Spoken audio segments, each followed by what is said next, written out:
PV അൻവറിന്റെ വെളിപ്പെടുത്തലിൽ ADGP Ajith കുമാറിന്റെ മൊഴിയെടുക്കുന്നു. Thiruvananthapuram police ആസ്ഥാനത്താണ് മൊഴിയെടുപ്പ് നടക്കുന്നത്.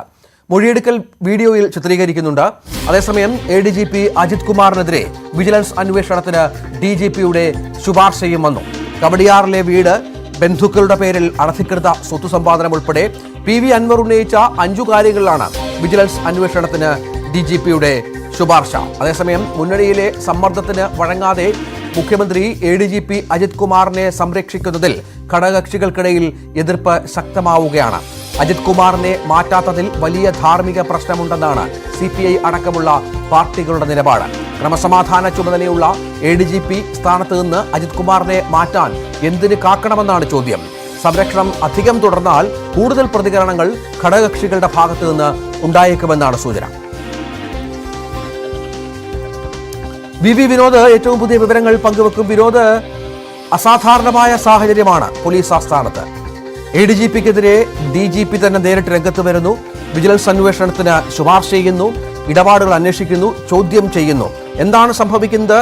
മുഖ്യമന്ത്രിയുടെ ആശീർവാദത്തോടെ അല്ലെങ്കിൽ അദ്ദേഹത്തിന്റെ തീരുമാനത്തോടു കൂടിയാണോ ഇത്തരം സംഭവവികാസങ്ങളിലേക്ക് കാര്യങ്ങൾ എത്തുന്നത്?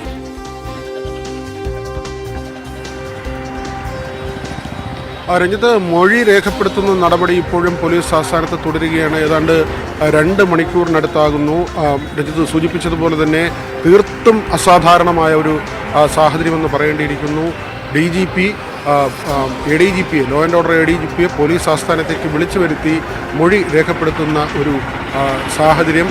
പോലീസിൽ തന്നെ രണ്ടാമൻ എന്ന് നമുക്ക് വിശേഷിപ്പിക്കാൻ അത്രയും ശക്തമായ ഒരു തസ്തികയിലുള്ള ഉദ്യോഗസ്ഥനാണ് ഇപ്പോൾ വിവാദങ്ങളിൽപ്പെട്ടിരിക്കുന്നത്. 2 പരാതികളാണ്. ഒന്ന്, MR അജിത് കുമാർ തന്നെ നൽകിയിട്ടുള്ള പരാതി, തനിക്കെതിരെയുള്ള പ്രചരണങ്ങൾ അല്ലെങ്കിൽ പ്രചരിപ്പിക്കുന്ന കാര്യങ്ങളിൽ ആരോപിക്കുന്ന കാര്യങ്ങളിൽ അടിസ്ഥാനമില്ല എന്ന് അദ്ദേഹത്തിൻ്റെ പരാതി. മറ്റൊന്ന് PV അൻവർ നൽകിയ പരാതിയാണ്. അതിൽ ഗുരുതരമായ ആരോപണങ്ങളാണുള്ളത്. കൊലപാതകമടക്കം MR അജിത് കുമാർ നടത്തിയിട്ടുണ്ട്. ഈ മറ്റ് കൊലപാതകങ്ങളെക്കുറിച്ച് വിവരമുണ്ട്. സ്വർണ്ണക്കടത്ത് സംഘങ്ങളുമായുള്ള ബന്ധം, പിടികൂടുന്ന സ്വർണം തട്ടിയെടുത്തു, അതിൻ്റെ പങ്കുപറ്റി അനധികൃത സ്വത്ത് സമ്പാദനം, കവടിയാറിലെ കൊട്ടാര സമാനമായ വീട് നിർമ്മിതി, അതിൻ്റെ നിർമ്മാണത്തിന് എവിടെ നിന്നാണ് പണം അജിത് കുമാറിന് ലഭിക്കുന്നത് തുടങ്ങിയ കാര്യങ്ങളെല്ലാം തന്നെ അന്വേഷിക്കണമെന്നാവശ്യപ്പെട്ട് PV അൻവർ നൽകിയ പരാതി. ആ പരാതിയിലാണ് 5 അംഗ അന്വേഷണ സംഘത്തെ സർക്കാർ നിയോഗിച്ചത്. എന്നാൽ അവിടെ നിന്നെല്ലാം കാര്യങ്ങൾ മാറി ഇതിനൊരു രാഷ്ട്രീയ മാനം വന്നത് അജിത് കുമാർ RSS നേതാക്കളുമായി കൂടിക്കാഴ്ച നടത്തി എന്ന വിവരം പുറത്തു വന്നതോടെയാണ്. ആ വിവരം ഇതുവരെ അജിത് കുമാർ നിഷേധിച്ചിട്ടില്ല എന്ന് മാത്രമല്ല, അദ്ദേഹം അത് സ്വകാര്യ സന്ദർശനമായിരുന്നു എന്ന് പറഞ്ഞൊഴിയാൻ ശ്രമിക്കുകയും ചെയ്തു. അവിടെയാണ് സർക്കാർ കൂടുതൽ വെട്ടിലാകുന്നത്. എന്തിന് RSSൻ്റെ 2 പ്രധാനപ്പെട്ട നേതാക്കളെ അടുത്തടുത്ത ദിവസങ്ങളിൽ MR അജിത് കുമാർ കണ്ടു എന്ന ചോദ്യം. അവിടെ അജിത് കുമാറിന് വലിയ പ്രതിരോധം തീർക്കുകയാണ് മുഖ്യമന്ത്രി. പാർട്ടിക്കുള്ളിൽ മറ്റേതെങ്കിലും ഒരു നേതാവ് ഈ തരത്തിൽ അജിത് കുമാറിനെ സംരക്ഷിക്കുന്നില്ല. മാത്രമല്ല, P ശശിക്കെതിരെ വരെ ഉള്ള ആരോപണങ്ങൾ അൻവറിൻ്റെ ഭാഗത്തു നിന്ന് വരികയാണ്. അത് അജിത് കുമാറുമായി കണക്ട് ചെയ്താണ് അത്തരത്തിലുള്ള ആരോപണം വരുന്നത്. അജിത് കുമാറിൻ്റെ RSS നേതാക്കളുടെ സന്ദർശനം, അത് സംബന്ധിച്ചുള്ള ഇൻ്റലിജൻസ് റിപ്പോർട്ടുണ്ടായിരുന്നു. ആ റിപ്പോർട്ട് മുഖ്യമന്ത്രി കാണാത്തതിന് പിന്നിൽ ശശിയുടെ ഇടപെടലാണെന്ന് കൂടി അൻവർ പറയുമ്പോൾ അത് മുഖ്യമന്ത്രിയുടെ ഓഫീസിലേക്ക് ആരോപണം വന്നു നിൽക്കുന്നു എന്നത് തന്നെയാണ് അത്യന്തം ഗൗരവമുള്ള ഒരു സാഹചര്യം തന്നെയാണ്. മുഖ്യമന്ത്രിയുടെ നിലപാടും ചോദ്യം ചെയ്യപ്പെടുന്നുണ്ട്. കാരണം നേരത്തെ സെൻകുമാറിൻ്റെ RSS ബന്ധത്തെ വലിയ തോതിൽ വിമർശിച്ചിട്ടുള്ള ആളാണ് മുഖ്യമന്ത്രി. പക്ഷേ ഇപ്പോൾ അദ്ദേഹത്തിൻ്റെ കീഴിലുള്ള ഒരു ഉദ്യോഗസ്ഥൻ, ഒരു ആഭ്യന്തര വകുപ്പിലെ ഒരു ADGP, അതും സംസ്ഥാനത്ത് ഏറ്റവും പ്രധാനപ്പെട്ട പോസ്റ്റ്, ലോ ആൻഡ് ഓർഡർ ക്രമസമാധാന ചുമതലയുള്ള ADGPയാണ്. അങ്ങനെ ഒരാൾ ഇത്തരത്തിൽ നേതാക്കളെ കണ്ടുവെന്ന് പറയുമ്പോൾ എങ്ങനെയാണ് മുഖ്യമന്ത്രിക്ക് സംരക്ഷിച്ച് നിർത്താൻ കഴിയുക? മാറ്റി നിർത്തിയുള്ള അന്വേഷണം, അതാണ് CPI ഉൾപ്പെടെ ഘടകകക്ഷികൾ ആവശ്യപ്പെടുന്നത്. DGPക്കും അങ്ങനെ തന്നെയായിരുന്നു നേരത്തെ ഒരു ചിന്ത ഉണ്ടായിരുന്നത്. അദ്ദേഹത്തിൻ്റെ നിലപാട് അറിയിച്ചിട്ടുണ്ട് എന്നാണ് നമ്മൾ മനസ്സിലാക്കുന്നതും. MR അജിത് കുമാറിനെ അത് MR അജിത് കുമാറിൻ്റെ പല നടപടികളും DGPക്കും അതൃപ്തി ഉണ്ടാക്കിയിരുന്നു. DGP അറിയാതെ ചില ഉത്തരവുകൾ പുറത്തിറക്കുകയും സേനയുമായി ബന്ധപ്പെട്ട നയപരമായ കാര്യങ്ങളിൽ MR അജിത് കുമാർ ഇടപെടുകയും സർക്കുലറുകളും മറ്റ് ഉത്തരവുകളുമൊക്കെയും പുറത്തിറക്കുന്ന ഒരു സാഹചര്യമുണ്ടായിരുന്നു. അത് പിന്നീട് തിരുത്തിയ സന്ദർഭങ്ങളും ഉണ്ടായിട്ടുണ്ട്. അതുകൊണ്ട് തന്നെ DGPക്കും അജിത് കുമാറിൻ്റെ പല നിലപാടുകളോടും എതിർപ്പുണ്ടായിരുന്നു. മാറ്റി നിർത്തിയുള്ള അന്വേഷണത്തെ DGPയും അല്ലെങ്കിൽ അങ്ങനെ ഒരു താല്പര്യം എടുത്തിരുന്നു. പക്ഷേ അവിടെയും മുഖ്യമന്ത്രിയുടെ നിലപാടാണ് നിർണായകമായത്. ഈ തരത്തിൽ ADGP സ്ഥാനത്ത്, ലോ ആൻഡ് ഓർഡർ ADGP എന്ന സ്ഥാനത്ത് തുടർന്നുകൊണ്ട് തന്നെ അജിത് കുമാർ അന്വേഷണത്തെ നേരിട്ടെ എന്നായിരുന്നു. കഴിഞ്ഞ ദിവസത്തെ ഇടതുമുന്നണി യോഗത്തിൽ മുഖ്യമന്ത്രി നിലപാട് വ്യക്തമാക്കിയത് RSS നേതാക്കളുമായുള്ള കൂടിക്കാഴ്ചയും DGP പരിശോധിക്കുമെന്നാണ്. ഇതുവരെ അക്കാര്യത്തിൽ ഒരു വ്യക്തത ഉണ്ടായിരുന്നില്ല. എന്നാൽ CPI നിലപാട് ഇന്ന് വീണ്ടും ബിനോയ് വിശ്വം വ്യക്തമാക്കിയിട്ടുണ്ട്. ധാർമ്മിക പ്രശ്നമാണ് അജിത് കുമാർ ഈ സ്ഥാനത്ത് തുടരുന്നത് എന്ന കാര്യം തന്നെയാണ്. മാത്രമല്ല തൃശൂർ പൂരം അലങ്കോലമായ വിനോദ്, ഈ CPI തുടർച്ചയായി മുന്നണി യോഗത്തിൽ ഈ അഭിപ്രായം പങ്കുവെക്കുന്നുണ്ട്. CPIയുടെ എതിർപ്പ് പലപ്പോഴും പറയുന്നുണ്ട്. പക്ഷെ നമ്മൾ കണ്ടതാണ് മുന്നണി യോഗത്തിൽ എന്താണ് സംഭവിച്ചത് എന്നുള്ളത്. മുഖ്യമന്ത്രി ഒരു കാര്യം വിശദീകരിച്ചു കഴിഞ്ഞപ്പോൾ മറ്റ് ഘടകകക്ഷികൾക്ക് മിണ്ടാട്ടമില്ല. അവർ ആ തീരുമാനത്തെ ഈ പറഞ്ഞതുപോലെ അംഗീകരിച്ചുകൊണ്ട് പുറത്തിറങ്ങി വരുന്ന സാഹചര്യം. വീണ്ടും പുറത്തു വന്ന് ഇങ്ങനെ തുടർച്ചയായി മാധ്യമങ്ങളെ കണ്ട് ഇത്തരം കാര്യങ്ങൾ സംസാരിച്ചിട്ട് കാര്യമില്ലല്ലോ. കടുത്ത നിലപാടിലേക്ക് CPI പോലെ വളരെ പ്രധാനപ്പെട്ട LDFിലെ രണ്ടാമത്തെ കക്ഷി പോകേണ്ട സാഹചര്യം ഉരുത്തിരിഞ്ഞിട്ടും അവരതിന് എന്താണ് അത്തരത്തിലവർ നീക്കങ്ങൾ മുന്നോട്ട് കൊണ്ടുപോകുന്നില്ല. അവർ മുന്നണി യോഗത്തിൽ പോലും ഒരു കടുത്ത നിലപാട് ആദ്യം പറഞ്ഞതിനപ്പുറത്തേക്ക് മുഖ്യമന്ത്രി കാര്യം പറഞ്ഞപ്പോൾ പിന്നെ മിണ്ടുന്നില്ല. അങ്ങനെയൊക്കെ സംഭവിക്കുന്ന എന്തിന്റെ സൂചനയാണ്? ADGPക്കെതിരെ സർക്കാർ ചെറുവിരൽ അനക്കില്ല എന്നല്ലേ മനസ്സിലാക്കേണ്ടത്?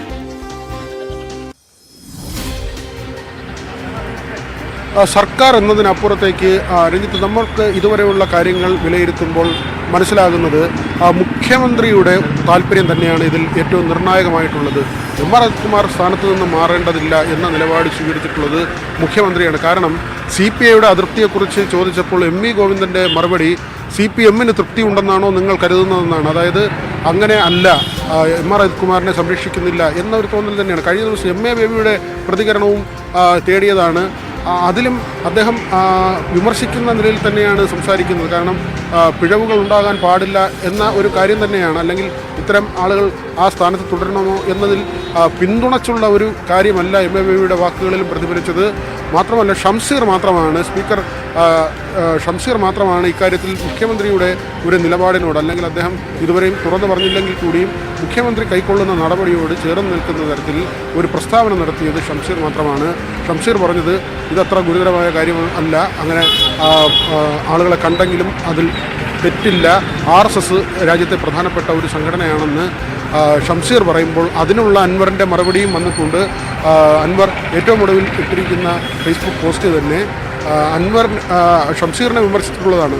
ഇത് മിത്തും അല്ലെങ്കിൽ അഭ്യൂഹവും ഒന്നുമല്ല. ഫോൺ ചോർത്തുന്നുവെന്ന ആരോപണം ഉന്നയിച്ചത് PV അൻവറാണ്. അൻവറിൻ്റേത് അഭ്യൂഹം എന്ന നിലയ്ക്കായിരുന്നു ഷംസീറിൻ്റെ പ്രതികരണം. പക്ഷേ മിത്തും അഭ്യൂഹവും ഒന്നുമല്ല എന്ന് ആദ്യ വരി പറഞ്ഞുകൊണ്ടാണ് ആ ഒരു മറുപടി തുടങ്ങുന്നത്. അതായത് ഷംസീറിനെയും പരിഹസിച്ച് PV അൻവർ മുന്നോട്ട് പോകുന്നു. മുഖ്യമന്ത്രിയുമായുള്ള കൂടിക്കാഴ്ചയ്ക്ക് ശേഷം അൻവർ ഒന്ന് അടങ്ങി എന്ന് പറയുമ്പോഴും അദ്ദേഹത്തിൻ്റെ നിലപാടുകളിൽ നിന്ന് പിന്നാക്കം പോകുന്നില്ല എന്ന് മാത്രമല്ല ADGP തന്നെ കൊലപ്പെടുത്താനുള്ള സാധ്യത വരെ ഉണ്ട് എന്ന് പറയുകയും ADGP RSS നേതാക്കളെ കണ്ട റിപ്പോർട്ട് പൂഴ്ത്തിയത് P ശശിയാണെന്ന് വീണ്ടും ആവർത്തിച്ച് പറയുകയും P ശശിയെ ഒന്നുകൂടി ഇതിൻ്റെ കേന്ദ്രസ്ഥാനത്തേക്ക് കൊണ്ടുവരികയും ചെയ്യുന്നുണ്ട് PV അൻവർ. അതുകൊണ്ട് തന്നെ പാർട്ടി സെക്രട്ടേറിയറ്റ് യോഗത്തിൽ മുഖ്യമന്ത്രി പറഞ്ഞ കാര്യം അൻവർ ഇങ്ങനെ ആയിരുന്നില്ല പരാതി പറയേണ്ടത് എന്നതാണ്. അതിനൊരു ശാസനയുടെ സ്വരം കൂടി ഉണ്ടായിരുന്നു. എന്നാൽ ആ ശാസനയൊന്നും തൽക്കാലം അൻവർ മുഖവിലേക്കെടുക്കുന്നില്ല എന്ന് തന്നെയാണ് മനസ്സിലാകുന്നത്. പക്ഷേ മുഖ്യമന്ത്രിയെ പിണക്കിക്കൊണ്ട് അദ്ദേഹം മുന്നോട്ട് പോകുന്നില്ല. എന്നാൽ പറയാനുള്ള കാര്യങ്ങൾ കൃത്യമായി പറഞ്ഞു പോവുകയും ചെയ്യുന്നുണ്ട്. അൻവർ ഒന്ന് അടങ്ങി എന്നത് നേരത്തെ അങ്ങനെ ഒരു പ്രതീതി ഉണ്ടാക്കിയെങ്കിൽ പോലും കഴിഞ്ഞ ദിവസങ്ങളിൽ തന്നെ അദ്ദേഹം നടത്തിയ പ്രസ്താവനകൾ, അദ്ദേഹം നേരത്തെ ഉന്നയിച്ച ആരോപണങ്ങളിൽ ഉറച്ചു നിൽക്കുന്നു. ദത്താത്രേയെയും അതുപോലെ തന്നെ റാം മാധവിനെയും കണ്ടത്, RSS നേതാക്കളെ അജിത് കുമാർ കണ്ടത് രാഷ്ട്രീയമായി വലിയ പ്രതിസന്ധിയാണ് ഇടതുമുന്നണിയിൽ ഉണ്ടാക്കിയിരിക്കുന്നത്. രഞ്ജിത്ത്, ശരി. VV വിനോദാണ് വിവരങ്ങൾ പങ്കുവച്ചത്. ADGP RSS കൂടിക്കാഴ്ചയിൽ നിലപാടിൽ വിട്ടുവീഴ്ചയില്ലെന്നാണ് CPI സംസ്ഥാന സെക്രട്ടറി ബിനോയ് വിശ്വത്തിന്റെ പ്രതികരണം. എന്തിനാണ് അജിത് കുമാർ RSS നേതാക്കളെ കാണാൻ പോയത്? നിലപാട് തന്നെയാണ്, മാറ്റമില്ല. അന്വേഷണ റിപ്പോർട്ട് വരട്ടെ എന്ന് മുഖ്യമന്ത്രി പറഞ്ഞാൽ അത് കേൾക്കാൻ ബാധ്യതയുണ്ട്. അതിന്റെ അർത്ഥം നിലപാടിൽ മാറ്റമാണെന്നല്ലെന്നും ബിനോയ് വിശ്വം പറഞ്ഞു. നിലപാടിന് മാറ്റമില്ല. ADGP എന്തിനു വേണ്ടി വീണ്ടും നടന്ന് കാണുന്നു RSS നേതാക്കളെ? ഊഴമിട്ട് ആണ് വിഷയം. കേരളത്തിലെ ക്രമസമാധാന പാലന ചുമതലയുള്ള ADGPക്ക് RSSന്റെ മേധാവികളുമായിട്ട് ഇത്തരം കൂടിക്കാഴ്ചയ്ക്ക് എന്താ അടിസ്ഥാനം? ഈ ചോദ്യമാണ് ഉന്നയിക്കുന്നത്. ആ ചോദ്യം ശരിയാണ്. അതുകൊണ്ട് നിലപാടിലൊരു മാറ്റത്തിന്റെ കാര്യമില്ല. നിലപാട് മാറിയിട്ടില്ല. മുന്നോട്ടുമില്ല, ഞാൻ പറഞ്ഞല്ലോ, മുന്നോട്ടുമില്ല, പുറകോട്ടുമില്ല. നിലപാടാണ്. അന്വേഷണ റിപ്പോർട്ട് വരട്ടെ എന്നൊരു മുഖ്യമന്ത്രി പറഞ്ഞാൽ അത് മാനിക്കാൻ ഞങ്ങൾക്കെല്ലാം രാഷ്ട്രീയ ബോധമുണ്ട്. അതിനർത്ഥം അനന്തമായി നീണ്ടുപോകണമെന്നല്ല, നീണ്ടുപോകാൻ പാടില്ല. തൃശൂർ പൂരം കലങ്ങിയത് ഗൗരവമുള്ള വിഷയമാണെന്നും അതിൽ ആരൊക്കെ പങ്കാളിയായത് കണ്ടെത്തണമെന്നും ബിനോയ് വിശ്വം പറഞ്ഞു. തൃശൂർ പൂരം കലങ്ങിയത് ഗൗരവമുള്ള കാര്യമാണ്. അതിനകത്ത് ആർക്കെല്ലാം പങ്കുണ്ടോ അവരെല്ലാം കുറ്റക്കാരാണ്. RSസുമായി CPMനും പിണറായി വിജയനും ഒരു പുസ്തകം എഴുതാനുള്ള വിവരമുണ്ടെന്നാണ് പ്രതിപക്ഷ നേതാവ് VD സതീശൻ പറഞ്ഞത്. പോലീസിനെ ഏറാൻ മൂളികളുടെ സംഘമാക്കി മാറ്റി. സ്പീക്കർക്കെതിരായി ഡെപ്യൂട്ടി സ്പീക്കർ പ്രസ്താവന ഇറക്കിയിരിക്കുകയാണ്. ADGPയെ ഇതുവരെ മാറ്റിയില്ലെന്നും സതീശൻ പറഞ്ഞു. ഈ അഡീഷണൽ DGP പോയി RSS ജനറൽ സെക്രട്ടറിയും രാംമാധവനെയും കണ്ടത് തൃശൂർ പൂരം കലക്കിയത്. ഇത് മുഴുവൻ ഇവരുടെ കപട മതേതരത്വം എന്താണ് എന്ന് കേരളത്തിലെ ജനങ്ങൾ മുഖംമൂടി അഴിഞ്ഞു വീണിരിക്കുകയാണ്. സ്യൂഡോ സെക്യുലറിസത്തിന്റെ മുഖംമൂടി അഴിഞ്ഞു വീണിരിക്കുകയാണ്. പരിഹാസനായിട്ടാണ് മുഖ്യമന്ത്രി ജനങ്ങളുടെ മുമ്പിൽ നിൽക്കുന്നത്. അതിൽ നിന്ന് രക്ഷ നേടാൻ വേണ്ടിയിട്ട് ഈ പറയുന്നത്. ആ മീറ്റിംഗിൽ ഞങ്ങൾ ചോദിച്ച ചോദ്യത്തിനൊന്നും ഉത്തരം പറഞ്ഞില്ലല്ലോ. ഒരു ഉത്തരവും പറയാതെ RSS പറയണ്ട. ഒരു പുസ്തകം എഴുതാനുള്ള ബന്ധം CPMനും പിണറായി വിജയനും RSSുമായിട്ടുണ്ട്. മുഖ്യമന്ത്രി അയാളെ സംരക്ഷിക്കുമെന്നുള്ള പരസ്യമായ മെസ്സേജ് കൊടുത്തിരിക്കുന്നു. ഗുരുതരമായ ആരോപണം അയാൾക്ക് ഉണ്ടായിട്ടും അയാളും P ശശി ആ സ്ഥാനത്ത് തുടരുന്നു. പിന്നെ എന്ത് അന്വേഷണം, എന്ത് പ്രഹസനമാണ്? അയാളെന്ന് ചോദിച്ച് എന്ത് പ്രഹസനമാണ് മുഖ്യമന്ത്രി ഈ അന്വേഷണം എന്ന് ചോദിച്ചത്? പ്രഹസനമല്ലേ? എന്നിട്ട് നിരപരാധിയായ സത്യസന്ധനായ ഒരു ഉദ്യോഗസ്ഥനെടുത്ത് മാറ്റി. എന്തൊരു റോങ് മെസ്സേജാണ് പോലീസ് സേനയ്ക്ക് കൊടുക്കുന്നത്. അവരുടെ കോൺഫിഡൻസ് തകർത്ത് കളയുന്ന മെസ്സേജാണ് കൊടുക്കുന്നത്. CPIയെ ലക്ഷ്യമിട്ട് വീണ്ടും UDF. CPMനെ തള്ളിപ്പറഞ്ഞാൽ UDFൽ അർഹമായ പരിഗണന നൽകും. CPIയുടെ അണികളിൽ CPM ബന്ധം ഉപേക്ഷിക്കണമെന്ന നിലപാടാണ്. ഇത് നേതൃത്വം തിരിച്ചറിയണം. സപ്തകക്ഷി മന്ത്രിസഭയുടെ സമയത്ത് CPM ബന്ധം തള്ളിപ്പറഞ്ഞ മുൻ നേതാക്കളെ CPI നേതൃത്വം ഓർക്കണം. CPIയുടെ ശക്തി അവർ തിരിച്ചറിയുന്നില്ല. പുതിയ രാഷ്ട്രീയ സാഹചര്യമുണ്ടായാൽ UDF കയ്യും കെട്ടിയിരിക്കില്ല. CPMനെ തള്ളിപ്പറഞ്ഞ് ഇടതുമുന്നണി വിട്ടുവരുന്ന ഘടകകക്ഷികളെയെല്ലാം ഒപ്പം ചേർക്കാൻ ശ്രമമുണ്ടാകുമെന്നും MM ഹസൻ പറഞ്ഞു. ഇടതുമുന്നണിയിലെ ഈ കക്ഷികൾ അവരെ അപമാനഭാരം കൊണ്ട് തലകുലിച്ച് അവർക്ക് അവിടെ നിൽക്കാൻ കഴിയാത്ത ഒരവസ്ഥയിൽ അവർ പുറത്തേക്ക് വന്നാൽ ആശയപരമായി UDFുമായി യോജിക്കാനുള്ള ഒരു സന്നദ്ധത അവർ പ്രകടിപ്പിച്ച ഞങ്ങളത് പ്രയോജനപ്പെടുത്താതിരിക്കില്ല. ഞങ്ങളെ രാഷ്ട്രീയ പാർട്ടി എന്നുള്ള നിലയ്ക്ക്, മുന്നണി എന്ന നിലയ്ക്ക് ഗൗരവമായിട്ട് ആലോചിക്കും. TV തോമസിന്റെ പ്രസിദ്ധമായിട്ടുള്ള ഒരു പ്രസംഗം ഉണ്ടായിരുന്നു. പറഞ്ഞത് ഇടതുമുന്നണിയുടെ ഇടതാഴിയിൽ കിടന്ന് CPMന്റെ ചവിട്ടും ആട്ടും തുപ്പും സഹിക്കാൻ ഇനി CPI തയ്യാറല്ല. ഞങ്ങൾ ഇടതുമുന്നണിയോട് വിട പറയും. അങ്ങനെ പറഞ്ഞു പോയ ഒരു ഇടതുമുന്നണിയിൽ നിന്ന് ഇറങ്ങിപ്പോയ പാർട്ടിയാണ്. അങ്ങനെ അവർ പറഞ്ഞ് തയ്യാറായി വന്നാൽ തീർച്ചയായിട്ടും ഇന്ത്യ സഖ്യത്തിന്റെ ഭാഗമായി ഇപ്പോഴും നിൽക്കുന്ന പാർട്ടിയാണ്. CPI സന്നദ്ധത പ്രകടിപ്പിച്ചാൽ ഞങ്ങൾ UDF ഗൗരവമായിട്ട് ആരും. CPI ഈ മുന്നണിയിലെ ഇടതുമുന്നണിയിലെ പ്രബല കക്ഷിയാണ്. ആനയ്ക്ക് ആനയുടെ ശക്തി അറിയില്ല എന്ന് പറയുന്നത് പോലെ CPIക്ക് ആ മുന്നണിയിലുള്ള അവരുടെ ആദർശത്തിൽ അടിയുറച്ച അവരുടെ ശക്തി ഇപ്പോഴും അവർക്ക് ബോധ്യമില്ല. അവരത് പ്രകടിപ്പിക്കട്ടെ. പ്രകടിപ്പിക്കുമ്പോൾ ഇതിന് ഒരു പാകമാകുന്ന ഒരു സമയം വരുമ്പോൾ ഞങ്ങൾ തീർച്ചയായിട്ടും കൈകെട്ടിയിരിക്കില്ലല്ലോ. മാർക്സിസ്റ്റ് പാർട്ടിയുടെ വൻപാർട്ടി മേധാവിത്വത്തിനെതിരെ, അവരുടെ അഴിമതിക്കെതിരെ, അവർ നടത്തുന്ന വർഗീയ പ്രീണനത്തിനെതിരെയൊക്കെയുള്ള ഒരു നിലപാടെടുത്ത് ഏതെങ്കിലും ഇടതുമുന്നണിയിലെ രാഷ്ട്രീയ കക്ഷി മുമ്പോട്ട് വന്നാൽ ഞങ്ങൾ സ്വീകരിച്ചിരിക്കുന്ന മതേതര നിലപാടിൽ അവർ പൂർണ്ണമായും പിന്തുണ പ്രഖ്യാപിക്കുന്ന അവസ്ഥ വന്നാൽ ഞങ്ങൾ UDFിൽ ആലോചിക്കും. ഞങ്ങളുടെ രാഷ്ട്രീയമായ ഒരു ഉത്തരവാദിത്വമാണ് അങ്ങനെ വരുന്ന രാഷ്ട്രീയ കക്ഷികളെ, നമ്മുടെ നയങ്ങളുമായി യോജിക്കുന്നവരെ ഞങ്ങൾ അത് കൂട്ടായ ഒരു തീരുമാനം, കോൺഗ്രസിന്റെ മാത്രം അഭിപ്രായത്തിലല്ല. ഞങ്ങൾ എല്ലാ കക്ഷികളും ഈ മുന്നണിയിൽ സമന്മാരാണ്. ഞങ്ങൾ ആലോചിച്ച് ആ സന്ദർഭത്തിൽ ഞങ്ങൾ പ്രതികരിക്കും. LDFൽ CPI അവഗണിക്കപ്പെടുകയാണെന്ന് MM ഹസൻ പറഞ്ഞു. ADGP RSS കൂട്ടുകെട്ടിന്റെ ഇര CPI ആണ്. ADGPയെ മാറ്റി നിർത്തണമെന്ന് പറയാനുള്ള ധൈര്യം ബിനോയ് വിശ്വത്തിനില്ലെന്നും ഇടതുമുന്നണിയിലെ കരയൽ കക്ഷിയായി CPI മാറിയെന്നും ഹസൻ വിമർശിച്ചു. മുൻകാലങ്ങളിൽ ഇടതുമുന്നണിയിലെ തിരുത്തൽ ശക്തി അല്ലെങ്കിൽ തിരുത്തൽ കക്ഷി ഇപ്പോൾ ഇടതുമുന്നണിയിലെ കരയൽ കക്ഷിയായി അനുഭവിച്ചു എന്ന് പറഞ്ഞു. കരയുകയാണ്. വിശദീകരിക്കണം. നിങ്ങൾ എന്തിനു പോയി എന്ന ചോദ്യം ഉത്കണ്ഠയും ഞങ്ങൾ പ്രകടിപ്പിക്കുന്നു. അങ്ങനെയാണോ പറയുന്നത്? ADGP ഞാൻ ചോദിച്ചില്ല, ADGPയെ സസ്പെൻഡ് ചെയ്ത് നിർത്തിക്കൊണ്ട് അന്വേഷണം നടത്തണമെന്ന് പറയാനുള്ള ഒരു മിനിമം ധൈര്യം പോലും പ്രകടിപ്പിക്കാത്ത CPIയുടെ സംസ്ഥാന സെക്രട്ടറി അല്ലേ ഇടതു മുന്നണി യോഗത്തിൽ പങ്കെടുത്തു. അദ്ദേഹം മുഖ്യമന്ത്രിയുടെ മുഖത്ത് നോക്കി പറയാനുള്ള ആർജവം അദ്ദേഹത്തിനുണ്ടോ എന്നെനിക്ക് സംശയം. അതേസമയം CPIയുടെ മറുപടിയും ഈ വിഷയത്തിൽ ഇന്നുണ്ടായി. ആരെങ്കിലും മാടി വിളിച്ചാൽ പോകുന്ന പാർട്ടിയല്ല CPI എന്നാണ് സംസ്ഥാന സെക്രട്ടറി ബിനോയ് വിശ്വത്തിന്റെ പ്രതികരണം. CPI LDFന്റെ പ്രധാന കക്ഷിയാണ്. CPI ക്ഷണിച്ചുകൊണ്ടുള്ള MM ഹസന്റെ പ്രസ്താവനയ്ക്ക് മറുപടി പറയുകയായിരുന്നു അദ്ദേഹം. രാഷ്ട്രീയം അറിയാൻ വയ്യ, അതുകൊണ്ട് തന്നെ അവർക്കറിയില്ല രാഷ്ട്രീയം. LDFന്റെ രാഷ്ട്രീയത്തിന്റെയും നിലപാടിന്റെയും ആശയത്തിന്റെയും ഏറ്റവും കരുത്തുറ്റ ഭാഗമാണ് CPI. ആ CPIയെ ആരെങ്കിലും മാടി വിളിച്ചാൽ അതിന് പുറകെ പോകാൻ നിൽക്കുന്ന പാർട്ടിയല്ല CPI. ആ പ്രതിജ്ഞാബദ്ധമായ പാർട്ടിയെ ആരും ഇങ്ങനെ നൊടിച്ചു വിളിച്ചാൽ പോകുന്ന പാർട്ടികളെന്ന കാര്യം ഹസനും കൂട്ടുകാരും അറിഞ്ഞേ മതിയാകുള്ളൂ. ഹസൻ ചെയ്യേണ്ട കാര്യം സ്വന്തം UDFിലെ കാര്യങ്ങൾ നടത്താൻ ശ്രമിക്കുക, അല്ലാതെ വേറെ ഒരുപാട് ചിന്തിച്ച് അദ്ദേഹത്തിന് തലമുണ്ടാക്കേണ്ട കാര്യമില്ല. നഷ്ടപ്പെട്ട ഹിന്ദു വോട്ടുകൾ തിരികെ എത്തിക്കാനുള്ള തന്ത്രമാണ് RSSനെ പുകഴ്ത്തിയുള്ള CPM നീക്കമെന്ന് UDF കൺവീനർ MM ഹസൻ പറഞ്ഞു. പുതിയ വിവാദങ്ങളോടെ ന്യൂനപക്ഷ ദളിത് വിഭാഗങ്ങൾ CPMനെ പൂർണ്ണമായും കൈവിട്ടുവെന്നും ഹസൻ പറഞ്ഞു.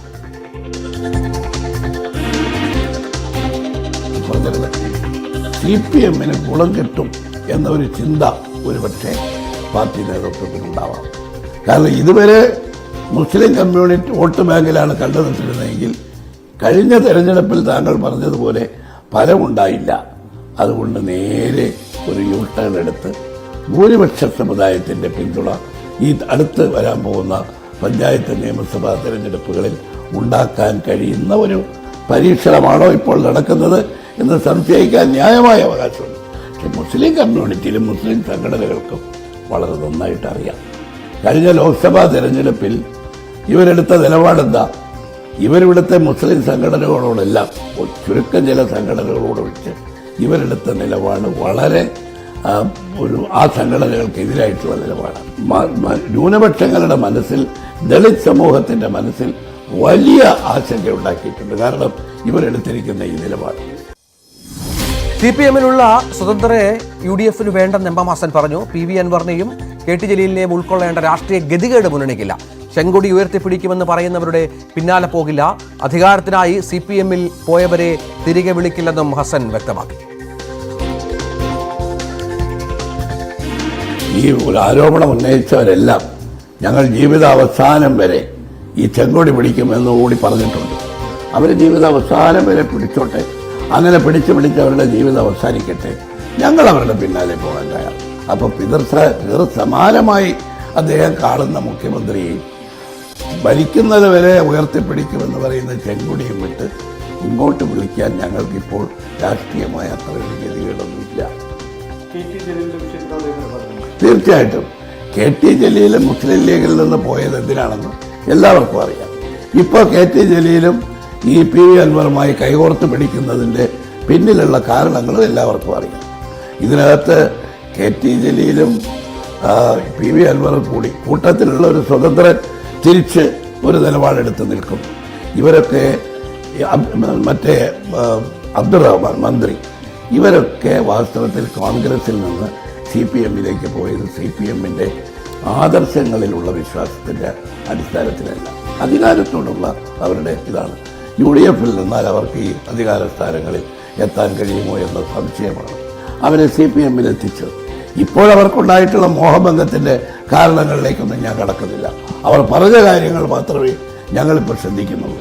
പക്ഷെ അവരെ അടർത്തിയെടുത്ത് അവരുടെ അമർഷം അവരെ ശക്തിപ്പെടുത്തുമ്പോൾ UDFിലേക്ക് കൊണ്ടുവരാൻ ഞങ്ങൾ ആഗ്രഹിക്കുന്നു. UDF ഒരു മധുര പ്രതികാരം തീർക്കുകയാണെന്ന് വേണം പറയാൻ. കാരണം പൗരത്വ ഭേദഗതി നിയമവുമായി ബന്ധപ്പെട്ട് കേരളത്തിലടക്കം വലിയ തരത്തിൽ വിവാദങ്ങൾ അലയടിച്ച സമയത്ത് ലീഗിനെ UDFന്റെ ക്യാമ്പിൽ നിന്ന് അടർത്തിയെടുക്കുന്നതിന് വേണ്ടി ബോധപൂർവമായ പല നീക്കങ്ങളും LDF നടത്തിയിരുന്നു. സ്വാഭാവികമായി അങ്ങനെ ഒരു സാഹചര്യം ഇപ്പോൾ തിരിച്ച് UDFന്റെ കൈവശം വന്നിരിക്കുകയാണ്. ആ ആയുധം അവർ പരമാവധി പ്രയോജനപ്പെടുത്തുകയാണ്. അത് തന്നെയാണ് കൃത്യമായി ഇങ്ങനെയൊരു നീക്കത്തിലേക്ക്, അതായത് LDFിലെ പ്രധാനപ്പെട്ട ഘടകകക്ഷികളൊന്നായ CPIയെ കൂടെ നിർത്താൻ വേണ്ടിയിട്ടുള്ള രാഷ്ട്രീയ തന്ത്രങ്ങൾ മെനയാൻ, അത് അങ്ങനെ ഒരു നിലപാടിലേക്ക് പോവുകയാണെന്ന് പരസ്യമായി പ്രഖ്യാപിക്കാനൊക്കെ UDF പ്രേരിപ്പിക്കുന്ന ഘടകവും അതുതന്നെയാണ്. സ്വാഭാവികമായി LDF സമാനതകളില്ലാത്ത ഒരു പ്രതിസന്ധി, അതായത് മുന്നണി രൂപീകൃതമായി പിണറായി സർക്കാർ അധികാരമേറ്റ കഴിഞ്ഞ ഈ ഇത്രയധികം വർഷങ്ങൾക്കകത്ത് ഇങ്ങനെയൊരു പ്രതിസന്ധി നേരിടുന്നത് ആദ്യമായിട്ടാണ്. മാത്രവുമല്ല, ഘടകകക്ഷികൾ ഒറ്റക്കെട്ടായി ക്രമസമാധാന ചുമതലയിൽ നിന്ന് ADGP MR അജിത് കുമാറിനെ മാറ്റണം എന്ന് പറയുമ്പോഴും എന്തുകൊണ്ട് അതിന് കഴിയാതെ പോകുന്നു? അവിടെ ആഭ്യന്തര വകുപ്പിന്റെ ഭാഗത്ത് അല്ലെങ്കിൽ മുഖ്യമന്ത്രിയുടെ ഓഫീസ് കൃത്യമായി MR അജിത് കുമാറിനെ സുരക്ഷിതനാക്കി നിർത്തുന്നതിന് വേണ്ടി MR അജിത് കുമാറിനെ കവചമൊരുക്കുന്നു എന്ന തരത്തിലുള്ള വിമർശനങ്ങൾ LDF പാർട്ടിക്കുള്ളിൽ നിന്ന് CPM-നുള്ളിൽ നിന്ന് തന്നെ വന്ന ആ വിമർശനങ്ങൾ അത് മുന്നണിയിലെ മറ്റ് ഘടകകക്ഷികൾ ഏറ്റുപിടിക്കുന്ന സാഹചര്യമുണ്ടായിരുന്നു. പക്ഷേ അതിന് വില കൽപ്പിക്കാത്ത ഒരു പശ്ചാത്തലമുണ്ട്. അത് തന്നെയാണ് കഴിഞ്ഞ ദിവസത്തെ മുന്നണി യോഗത്തിലടക്കം പ്രകടമായത്. സ്വാഭാവികമായി അവിടെ വ്യക്തമായി ഒരു കാര്യം ഉറപ്പാണ്, ഇത്രയധികം വിമർശനങ്ങൾ നേരിട്ടിട്ടും എന്തുകൊണ്ട് ചുമതലയിൽ നിന്ന് മാറ്റി നിർത്താൻ പോലും മുഖ്യമന്ത്രിക്ക് അല്ലെങ്കിൽ ആഭ്യന്തര വകുപ്പിന് കഴിയാതെ പോകുന്നു എന്നൊരു വലിയ വിമർശനം അത് എല്ലാ കേന്ദ്രങ്ങളിൽ നിന്നും മുന്നണിക്കകത്തുനിന്ന് തന്നെ ഉയർന്നു കഴിഞ്ഞു. ഈ പശ്ചാത്തലത്തിലാണ് ഇതിനെ ഒരു രാഷ്ട്രീയ മുതലെടുപ്പിനുള്ള അവസരമാക്കി മാറ്റുന്നതിന് വേണ്ടിയിട്ടുള്ള നീക്കങ്ങൾ UDF ക്യാമ്പിന്റെ ഭാഗത്തു നിന്നുണ്ടാകുന്നത്. പക്ഷേ അത് എത്ര കണ്ട് ഫലം കാണുമെന്ന് കാത്തിരുന്ന് തന്നെ കാണേണ്ടി വരും. എന്തായാലും CPI വലിയ അതൃപ്തിയിലാണ്, വലിയ അമർഷത്തിലാണ്. അവർ പരസ്യമായി, ഞങ്ങൾ ഇന്നലെ ബിനോയ് വിശ്വത്തിന്റെ പ്രതികരണം തേടാൻ ശ്രമിച്ചിരുന്നു, പക്ഷേ അദ്ദേഹം പരസ്യ പ്രതികരണങ്ങൾക്കൊന്നും തയ്യാറായില്ല. പക്ഷേ ഇനിയും ഇതേ നിലപാട് തന്നെയാണ് തുടരുന്നതെങ്കിൽ, അജിത് കുമാറിന്റെ കാര്യത്തിൽ സർക്കാർ നിലപാട് അജിത് കുമാറിനെ സംരക്ഷിക്കുന്ന തരത്തിലുള്ളതാണ് എങ്കിൽ തീർച്ചയായിട്ടും CPI നിലപാട് വ്യക്തമാക്കി പരസ്യ പ്രതികരണവുമായി രംഗത്ത് വരാനുള്ള സാധ്യത വളരെ കൂടുതലാണ്. അവിടെ ഏതെങ്കിലും തരത്തിലുള്ള ഒരു പട്ടിത്തെറി ഉണ്ടായാൽ അതിനെ പരമാവധി പ്രയോജനപ്പെടുത്തുക എന്നത് ലക്ഷ്യം വെച്ചുകൊണ്ടുള്ള ഒരു നീക്കമാണ് ഇപ്പോൾ UDF ക്യാമ്പിന്റെ ഭാഗത്തുനിന്നുണ്ടാകുന്നത്. അതോടൊപ്പം കഴിഞ്ഞ ലോക്സഭാ തെരഞ്ഞെടുപ്പിൽ LDF കനത്ത പരാജയം ഏറ്റുവാങ്ങേണ്ടി വന്നതിന്റെ കാരണം പ്രമുഖ ഭൂരിപക്ഷ സമുദായത്തിന്റെ വോട്ടുകളിലുണ്ടായ വലിയ ഇടിവാണ്. അത് തിരിച്ചു പിടിക്കുന്നതിന് വേണ്ടിയിട്ടുള്ള നീക്കം നടത്തണം, അല്ലെങ്കിൽ അതിനു വേണ്ടിയിട്ടാണ് RSSുമായി അത്തരത്തിലൊരു കൂട്ടുകെട്ട് ഉണ്ടാക്കാൻ ശ്രമിക്കുന്നത് എന്ന തരത്തിലുള്ളൊരു വിമർശനം കൂടി MM ഹസൻ പറഞ്ഞു വെക്കുന്നുണ്ട്. അതായത് ഈ ഭൂരിപക്ഷ സമുദായത്തെ കൈവിട്ടതിന് കൊടുക്കേണ്ടി വന്ന വിലയാണ് കഴിഞ്ഞ ലോക്സഭാ തെരഞ്ഞെടുപ്പിൽ CPM-ന് ഉണ്ടായത്. സ്വാഭാവികമായി 2 വർഷങ്ങൾക്കിപ്പുറം നിയമസഭാ തെരഞ്ഞെടുപ്പ് നടക്കാനിരിക്കുമ്പോൾ അത് അവർക്ക് മുമ്പിൽ വലിയൊരു പാഠമാകുന്നുണ്ട്. അത് എല്ലാ മുന്നണികൾക്ക് മുമ്പിലും വലിയ പാഠമാണ്. അതുകൊണ്ട് തന്നെയാണ് ഭൂരിപക്ഷ സമുദായത്തെ ഒപ്പം ചേർത്ത് നിർത്തുന്നതിന് വേണ്ടിയിട്ടുള്ള നീക്കം മത്സരിച്ച് LDF-ഉം UDF-ഉം നടത്തിക്കൊണ്ടിരുന്നത്. ഒരുപക്ഷെ ഒരു മുഴം മുന്നേ അറിഞ്ഞിരിക്കുകയാണ് MM ഹസൻ. അതിനു വേണ്ടിയിട്ടുള്ളൊരു നീക്കമാണ് സർക്കാർ നടത്തിയത്. അതുകൊണ്ടാണ് RSS ജനറൽ സെക്രട്ടറിയുമായി കൂടിക്കാഴ്ച നടത്തിയതിന്റെ പേരിൽ MR അജിത് കുമാറിനെതിരെ നടപടിയെടുക്കാൻ കഴിയാതെ പോകുന്നത് എന്ന് കൂടി പറഞ്ഞു വെക്കുമ്പോൾ കൃത്യമായി അതിനെ ഒരു രാഷ്ട്രീയ ആയുധമാക്കി മാറ്റുന്നതിന് വേണ്ടിയിട്ടുള്ള തന്ത്രങ്ങളാണ് UDF ക്യാമ്പിൽ മെനഞ്ഞുകൊണ്ടിരിക്കുന്നത്. ഡാൻ കുര്യന്റെ റിപ്പോർട്ടാണ് കണ്ടത്. ഏതായാലും CPIക്ക് UDF-ന്റെ സ്വാഗതമാണ് ഏറ്റവും പ്രധാനപ്പെട്ട വിവരം. ന്യൂസ് 18 നൽകിയ അഭിമുഖത്തിലാണ് MM ഹസൻ അത് വ്യക്തമാക്കിയത്. മറ്റൊരു പ്രധാനപ്പെട്ട വാർത്തയിലേക്ക് പോകണം. താരസംഘടനയായ അമ്മ പിളർപ്പിലേക്ക് ട്രേഡ് യൂണിയൻ ഉണ്ടാക്കാൻ നീക്കം നടക്കുന്നു എന്നാണ് ഏറ്റവും പുതിയ വിവരം. 20 അംഗങ്ങൾ ഫെഫ്കയെ സമീപിച്ചിട്ടുണ്ട്. താരസംഘടനയായ അമ്മയിൽ ഈ ഹേമ കമ്മിറ്റി റിപ്പോർട്ട് പുറത്തു വന്നതിന് ശേഷം വലിയ റിഫ്റ്റ് ഉണ്ടായിരുന്നു എന്ന വാർത്തകൾ നേരത്തെ പുറത്തു വന്നിരുന്നു. ചില താരങ്ങൾ ഇതിൽ ചില അതൃപ്തികൾ പ്രകടിപ്പിച്ചിട്ടുണ്ട്. ഇതുമായി ബന്ധപ്പെട്ട് ഈ അമ്മയിലെ ഈ ഹേമ കമ്മിറ്റിയുമായി ബന്ധപ്പെട്ട് പരാമർശമുണ്ടായ താരങ്ങൾ, ഒപ്പം അതിനുശേഷം രജിസ്റ്റർ ചെയ്ത നിരവധിയായ കേസുകൾ, അതിൽപ്പെട്ട നടന്മാർ, അവർക്കെതിരെയൊക്കെ വലിയ തോതിലുള്ള അസംതൃപ്തി ആ സംഘടനയിലുണ്ട് എന്നാണ് മനസ്സിലാകുന്നത്. ഫെഫ്കെ 20 അംഗങ്ങൾ സമീപിച്ചു എന്ന വളരെ പ്രധാനപ്പെട്ട ഒരു വാർത്ത പുറത്തു വരുന്നു. ഡാനി ഇപ്പോൾ ഏറ്റവും പുതിയ വിവരങ്ങൾ പങ്കുവെക്കുന്നു. ഡാനി, എന്താണ് സംഭവിക്കുന്നത്? ഈ താരങ്ങൾ 20ഓളം താരങ്ങളുടെ കാര്യമാണ് ഇപ്പോൾ പുറത്തു വരുന്നത് എന്നാണ് മനസ്സിലാകുന്നത്. എന്താണ് അവരുടെ നീക്കം? അത് ആരൊക്കെയാണ്? ആരുടെ നേതൃത്വത്തിലാണ്? എന്തെങ്കിലും വിവരമുണ്ടോ? രഞ്ജിത്ത്, പേര് വിവരങ്ങൾ ഇതുവരെയും വന്നിട്ടില്ല. ആര് സമീപിച്ചു എന്ന് വ്യക്തമാക്കാനായിട്ട് കൃഷ്ണൻ തയ്യാറായിട്ടില്ല. പക്ഷെ അങ്ങനെ കുറച്ച് പേർ, ഒരു 20ഓളം പേർ തന്നെ സമീപിച്ചിരുന്നു. ഇതിൽ ഒരു പുതിയ സംഘടന അല്ലെങ്കിൽ ആ രീതിയിലൊരു എന്ന രീതിയായിരുന്നു വന്നിരുന്നത്. ട്രേഡ് യൂണിയൻ സ്വഭാവത്തിലേക്ക് ഇത് വരിക എന്നുള്ള ഒരു കാര്യത്തിലാണ് സമീപിച്ചെന്ന് അറിയാനായിട്ട് സാധിക്കുന്നത്. പക്ഷെ അമ്മ സംഘടന രൂപീകരിക്കുന്നത് കൾച്ചർ എന്ന രീതിയിലാണ്. പക്ഷെ ആ രീതിയിലേക്ക് അത് മുന്നോട്ട് പോകുമ്പോൾ അതിൽ പ്രത്യേകിച്ച് ഇതുപോലുള്ള ഒരു വിഷയങ്ങൾ വരുമ്പോൾ ആ രീതിയിലേക്ക് സമീപിച്ചുകൊണ്ട് മുന്നോട്ട് പോകാനായിട്ട് സാധിക്കാത്ത പല ഘട്ടങ്ങളും ഉണ്ടാകുന്നു. അതുകൊണ്ട് തന്നെയാണ് ഒരു ട്രേഡ് യൂണിയൻ സ്വഭാവത്തിലേക്ക്, ഒരു സംഘടന എന്ന രീതിയിലേക്ക് മാറുക എന്നതടക്കമുള്ള കാര്യങ്ങൾ വരുന്നത്. അത് ആ രീതിയിലാണ് ഫെഫ്ക ജനറൽ സെക്രട്ടറി സമീപിക്കുകയും ചെയ്തത്. അദ്ദേഹം അവരുടെ പേരുകൾ വെളിപ്പെടുത്തുകയോ അങ്ങനെ കാര്യങ്ങൾ ചെയ്തിട്ടില്ല. പക്ഷേ തുടക്കത്തിൽ ഇത് ആ രീതിയിലേക്ക് ഗൗരവതരം എന്ന രീതിയിലേക്കല്ല ഇതിപ്പോ കണ്ടിരിക്കുന്നത്. കാരണം ഇതുപോലുള്ള ഇപ്പോൾ ഒരു പ്രതിസന്ധിയെ അമ്മ നേരിടുകയാണ്. അപ്പോൾ സ്വാഭാവികമായും ഒരുപക്ഷെ അത്തരം ഒരു പ്രതികരണങ്ങളെല്ലാം തന്നെ വന്നേക്കാം. അതുകൊണ്ട് തന്നെയും അതിനെ ആ കരുതലോടുകൂടി തന്നെ കാണുക. പ്രത്യേകിച്ച് ഇവരുടെ കൃത്യമായ രീതിയിൽ തന്നെ അവരുടെ ഒരു എത്ര പേർ വരാൻ തയ്യാറാകുന്നു, അല്ലെങ്കിൽ ആരൊക്കെയാണ് ഇതിന്റെ ആവശ്യം ഉന്നയിക്കുന്നത് എന്നതടക്കമുള്ള കാര്യങ്ങൾ ഉന്നയിച്ചുകൊണ്ട് മുന്നോട്ട് വരിക എന്നത് തന്നെയാണ് വ്യക്തമാക്കുകയും ചെയ്തത്. ഒരുപക്ഷെ പിന്നീട് അത് ചർച്ച ചെയ്യപ്പെടണം, അല്ലെങ്കിൽ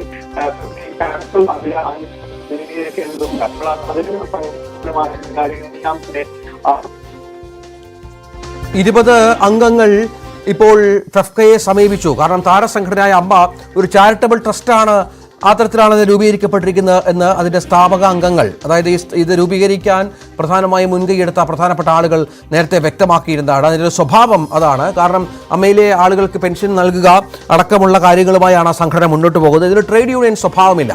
അങ്ങനെ ട്രേഡ് യൂണിയനായി ഈ സംഘടന മാറ്റണം എന്നാവശ്യപ്പെട്ടാണ് ഇപ്പോൾ 20 അംഗങ്ങൾ ഫെഫ്കയെ സമീപിച്ചിരിക്കുന്നത്. ഫെഫ്ക ഒരു ട്രേഡ് യൂണിയൻ സംഘടനയാണ്, ആ തരത്തിൽ അതിനെ മുന്നോട്ട് കൊണ്ടുപോകണമെന്ന ആവശ്യം ഉന്നയിച്ചിരിക്കുന്നു എന്നാണ്. 20 അംഗങ്ങളാണ് തന്നെ സമീപിച്ചത് എന്ന് ബി ഉണ്ണികൃഷ്ണൻ ഇപ്പോൾ വ്യക്തമാക്കിയിരിക്കുകയാണ്. അതിനുള്ള നടപടിക്രമങ്ങൾ അവർ ആരംഭിച്ചു എന്ന് വേണം മനസ്സിലാക്കാൻ. ആ തരത്തിലാണ് കാര്യങ്ങൾ മുന്നോട്ട് പോകുന്നത്. ഏതായാലും താരസംഘടനയിൽ വലിയ തോതിലുള്ള അസ്വാരസ്യങ്ങൾ പുകയുന്ന പശ്ചാത്തലം കൂടി ഇതിനോട് ചേർത്ത് വായിക്കണം. നിരവധിയായ വിഷയങ്ങൾ ആ സംഘടനയെ കേന്ദ്രീകരിച്ചുകൊണ്ടുണ്ട് എന്നുള്ളതാണ്. കാരണം ഈ നിരവധി പ്രമുഖ നടന്മാരുടെ പേര് വിവരങ്ങൾ, അവർക്കെതിരെയുള്ള പരാതികൾ ഇപ്പോൾ അന്തരീക്ഷത്തിലുണ്ട്. പോലീസിന്റെ അന്വേഷണത്തിൽ ആ തരത്തിലുണ്ട്. ഹേമ കമ്മിറ്റി റിപ്പോർട്ടിന്റെ പൂർണ്ണരൂപം പ്രത്യേക അന്വേഷണ സംഘത്തെ സ്പെഷ്യൽ ഇൻവെസ്റ്റിഗേഷൻ ടീമിന് കൈമാറിയത് കഴിഞ്ഞ ദിവസമാണ്. അത് ഈ സംഘടനയിൽ ഉണ്ടാക്കാൻ പോകുന്ന അസ്വാരസ്യങ്ങൾ ചെറുതായിരിക്കില്ല. കാരണം നിരവധി നടന്മാരുടെ പേരുകൾ നടിമാർ മൊഴിയായി നൽകിയിട്ടുണ്ട് എന്നുള്ള വിവരം കൂടി ഈ ഘട്ടത്തിൽ പുറത്തു വരുന്നത് കൂടി ചേർത്ത് വായിക്കണം. അങ്ങനെ നോക്കുമ്പോഴാണ് ഈ സംഘടനയുടെ ഒരു സ്വഭാവം മാറുന്നത്. ഒരുപാട് ആളുകൾ ഇതുമായി ബന്ധപ്പെട്ട് പ്രതികരണവുമായി മുന്നോട്ട് വരുന്നത് എന്നുള്ളതാണ്. ഓരോ ദിവസവും പുതിയ പുതിയ പേരുകൾ ഇനിയൊരു പക്ഷേ പുറത്തു വന്നേക്കാം. സ്വാഭാവികമായും അമ്മ എന്ന സംഘടനയുടെ നിലനിൽപ്പിനെ തന്നെ ചോദ്യം ചെയ്യുന്ന തരത്തിലാണ് ഇപ്പോൾ കാര്യങ്ങൾ മുന്നോട്ട് പോകുന്നത്. 20 അംഗങ്ങളാണ് ഇപ്പോൾ ഫെഫ്കയെ സമീപിച്ചിരിക്കുന്നത്. ബി ഉണ്ണികൃഷ്ണൻ ഇക്കാര്യം വ്യക്തമായി മാധ്യമങ്ങളോട് പറയുകയും ചെയ്തു. ഡാനി ഇപ്പോൾ ചേർന്നു. ഡാനി, തുടരാം. ഈ 20 അംഗങ്ങൾ എന്ന് പറയുന്നത് ഒരുപക്ഷെ യുവ നടന്മാരായിരിക്കാം, ഇപ്പോഴുള്ള സംഭവ വികാസങ്ങളിൽ അസംതൃപ്തി ഉണ്ടായവരായിരിക്കാം. ഈ ഹേമ കമ്മിറ്റി റിപ്പോർട്ടുമായി ബന്ധപ്പെട്ട് നേരത്തെയുള്ള ജനറൽ സെക്രട്ടറി സിദ്ദിഖ് നടത്തിയ വാർത്താ സമ്മേളനത്തിൽ അസംതൃപ്തി പ്രകടിപ്പിക്കുന്നവരായിരിക്കാം. അങ്ങനെ ഒരുപാട് സാധ്യതകൾ മുന്നിലുണ്ട് അല്ലേ? സിബി മലയിൽ സംവിധായകൻ ടെലിഫോൺ ലൈനിലുണ്ട്. സിബി മലയിൽ ഇന്ന് ബി ഉണ്ണികൃഷ്ണനാണ് പറഞ്ഞത് 20 അംഗങ്ങൾ സമീപിച്ചു, തന്നെ ഫെഫ്കയെ സമീപിച്ചു കഴിഞ്ഞു. ഒരു ട്രേഡ് യൂണിയനായി അമ്മയെ രജിസ്റ്റർ ചെയ്യണം, അമ്മയെ അങ്ങനെ മാറ്റണം എന്ന തരത്തിൽ. അങ്ങനെ ഒരു കാര്യത്തെക്കുറിച്ച് താങ്കൾക്ക് അറിവുണ്ടോ? ജനറൽ സെക്രട്ടറി ഉണ്ണികൃഷ്ണൻ ഞാനുമായിട്ട് സംസാരിച്ചിരുന്ന വിഷയം അതൊരു ഫെഫ്കയുടെ ഭാഗമാകുക എന്നുള്ളൊരു ഉദ്ദേശത്തോടുകൂടി അല്ല സമീപിച്ചതെന്നാണ് നമ്മൾ മനസ്സിലാക്കുന്നത്. ട്രേഡ് യൂണിയൻ എങ്ങനെയാണ് ഫോം ചെയ്യുന്നതിനെ കുറിച്ചുള്ള ചില സാങ്കേതിക കാര്യങ്ങൾ മനസ്സിലാക്കാൻ വേണ്ടിയിട്ടാണ് അവർ എത്തിയത്. അപ്പോൾ അവര് അങ്ങനെ ഒരു ട്രേഡ് യൂണിയൻ രൂപീകരിച്ച് ഒരു സംഘടന രൂപപ്പെട്ടാൽ ഭാവിയിൽ ഫെഫ്കയുടെ ഭാഗമാകാനുള്ള സാധ്യതകളെ കുറിച്ച് ആലോചിക്കേണ്ട ഘട്ടത്തിൽ ആലോചിക്കാമെന്ന് മാത്രമേ ഉള്ളൂ. അത് ജനറൽ സെക്രട്ടറിക്കോ പ്രസിഡന്റിനോ മാത്രമായിട്ട് എടുക്കാവുന്ന തീരുമാനവുമല്ല.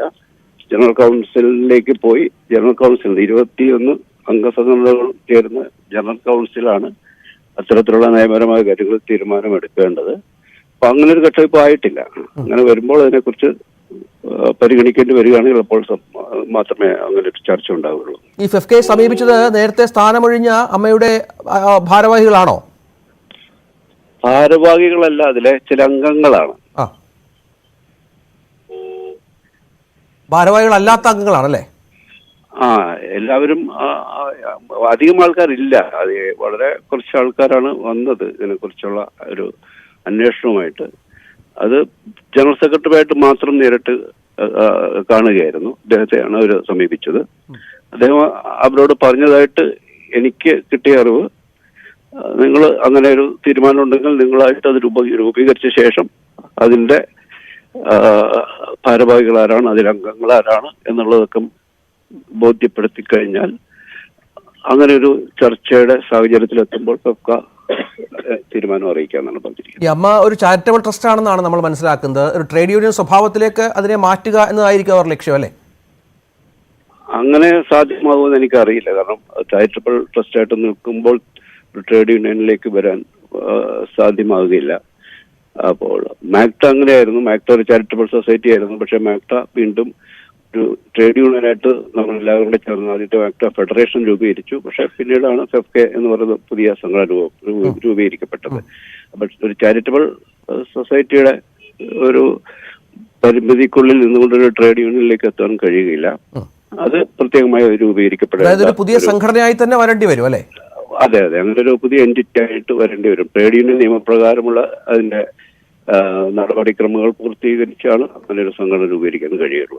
അതാവുമ്പോൾ അമ്മയിലൊരു ഭിന്നതയുണ്ട് ഈ വിഷയത്തിൽ എന്ന് താങ്കൾക്ക് മനസ്സിലായിട്ടുണ്ടോ? ഭിന്നതയെന്ന് പറയാൻ കഴിയില്ല.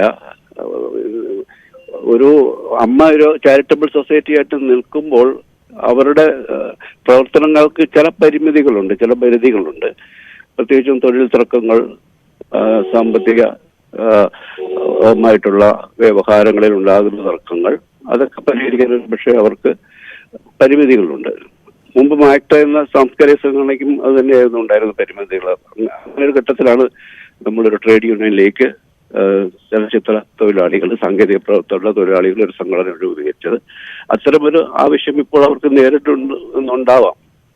അതുകൊണ്ടായിരിക്കാം ഇത്തരത്തിലുള്ള ആലോചനകൾ ആയിട്ട് അവർ മുന്നോട്ട് വരുന്നത്. അതൊരു പിളർപ്പാണ് എന്ന് മനസ്സിലാക്കാൻ നമുക്ക് ഈ ഘട്ടത്തിൽ അങ്ങനെ ഒരു പിളർപ്പെന്ന് അതിനെ പറയാൻ കഴിയുമെന്ന് എനിക്ക് തോന്നുന്നില്ല. പക്ഷെ അപ്പോഴും ഒരു 20ഓളം ആളുകൾ ഈ ഔദ്യോഗികമായ ഭാരവാഹികളുടെ സാന്നിധ്യമില്ലാതെ അവരങ്ങനെ ആഗ്രഹിക്കുന്നുണ്ടെങ്കിൽ അതിനെ ഒരു പിളർപ്പായി കാണരുതോ ശ്രീ സിബി മലയിൽ? അതിനൊരു ഔദ്യോഗികമായ ഒരു പിന്തുണ ഇല്ല എന്നുള്ളത് വാസ്തവമാകാം. പക്ഷെ അതൊരു എന്തെങ്കിലും വിധത്തിലുള്ള അഭിപ്രായ വ്യത്യാസങ്ങളുടെ ഭാഗമായിട്ട് സംഭവിച്ചാണോ എന്നുള്ളത് നമുക്ക് വ്യക്തമല്ല. ശരി, നന്ദി ശ്രീ സിബി മലയിൽ. ശ്രീ സിബി മലയിലാണ് സംസാരിച്ചത്. ഇപ്പോൾ ഉണ്ണികൃഷ്ണൻ മാധ്യമങ്ങളോട് അറിയിച്ചത് 20 അംഗങ്ങൾ ഫെഫ്കയെ സമീപിച്ചു, ട്രേഡ് യൂണിയൻ ആകുക എന്ന തരത്തിലാണ്. അമ്മയിൽ എന്താണ് സംഭവിക്കുന്നത് വിനയൻ? താങ്കൾ എന്താണ് മനസ്സിലാക്കുന്നത്? അല്ല, അത് ചിലപ്പോ എനിക്ക് തോന്നുന്നത് ഇതൊരു ക്ലബ്ബ് കണക്ക് പോകുന്ന ഒരു സംഘടന. അവർക്ക് അതിനകത്ത് കയറണമെങ്കിൽ തന്നെ ലക്ഷക്കണക്കിന് രൂപ കൊടുക്കണം, അങ്ങനെയൊക്കെയുള്ള പ്രശ്നങ്ങളുണ്ടല്ലോ. അപ്പോ ഈ സിനിമയിൽ അഭിനയിക്കുന്നവരെന്ന് പറഞ്ഞാല് ഈ പറയുന്ന ഇവരുടെ കൂടെയുള്ള 500 പേരൊന്നും അല്ല, 1, 2, 3 സിനിമകളിലൊക്കെ അഭിനയിച്ച ആയിരക്കണക്കിന് പേര് നമ്മുടെ നാട്ടിലുണ്ട്. അപ്പൊ അവരൊക്കെ സംഘടിപ്പിച്ചൊരു ട്രേഡ് യൂണിയൻ എന്ന് പറയുന്ന ഒരു വലിയ പ്രശ്നമൊന്നുമല്ല. ട്രേഡ് യൂണിയൻ രജിസ്ട്രേഷൻ കിട്ടുക എന്ന് പറയുന്ന ഒരു പ്രശ്നമുള്ള കാര്യമല്ല നമ്മുടെ കേരളത്തിൽ. പക്ഷെ ഇതിനകത്ത് ഇപ്പൊ ലൈം ലൈറ്റ് നിൽക്കുന്ന എത്ര പേരുണ്ടാകും? അവരുടെ ഒരു ആഗ്രഹപ്രകാരം അവർക്കൊരു ട്രേഡ് യൂണിയനായിട്ട് പോകുന്നത് നന്നായിരിക്കും എന്നൊരു ആഗ്രഹം കൊണ്ടാണോ ഇങ്ങനെ വന്നിരിക്കുന്നത്? എനിക്കറിയില്ല, എനിക്ക് അതിന്റെ ഡീറ്റെയിൽസ് അറിയില്ല. ഞാൻ ഇന്ന് ഏതായാലും ഹൈക്കോടതിയിൽ ഇപ്പോ ഒരു കേസ് ഫയൽ ചെയ്തിട്ടുണ്ട്. അത് ഞാൻ നമ്മുടെ സിനിമ നയരൂപീകരണ സമിതിയിൽ നിന്നും ബി ഉണ്ണികൃഷ്ണനെ ഒഴിവാക്കണമെന്നും പറഞ്ഞ് എന്റെ രേഖകളെല്ലാം ഉണ്ണികൃഷ്ണൻ ഒഴിഞ്ഞെന്ന് പറയല്ലേ.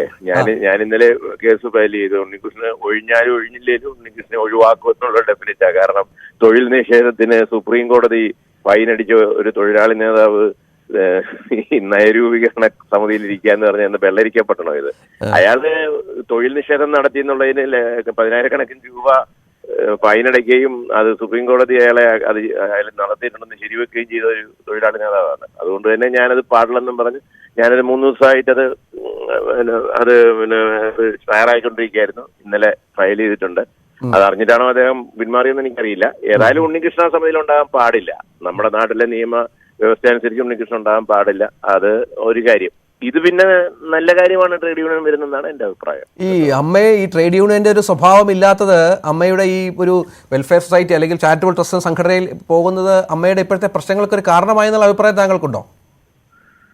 അല്ല, ട്രേഡ് യൂണിയൻ അല്ല, അത് ഏത് ക്ലബ്ബാണേലും ട്രേഡ് യൂണിയൻ ആണല്ലോ അതിന്റെ നേതൃത്വത്തിലിരിക്കുന്ന ആൾക്കാരുടെ സ്വഭാവം അനുസരിച്ചായിരിക്കും ഈ പോക്കൊക്കെ. ഇപ്പം ബി ഉണ്ണികൃഷ്ണൻ ട്രേഡ് യൂണിയൻ നേതാവായിരിക്കുമ്പോഴല്ലേ ഫൈൻ മേടിച്ചത്.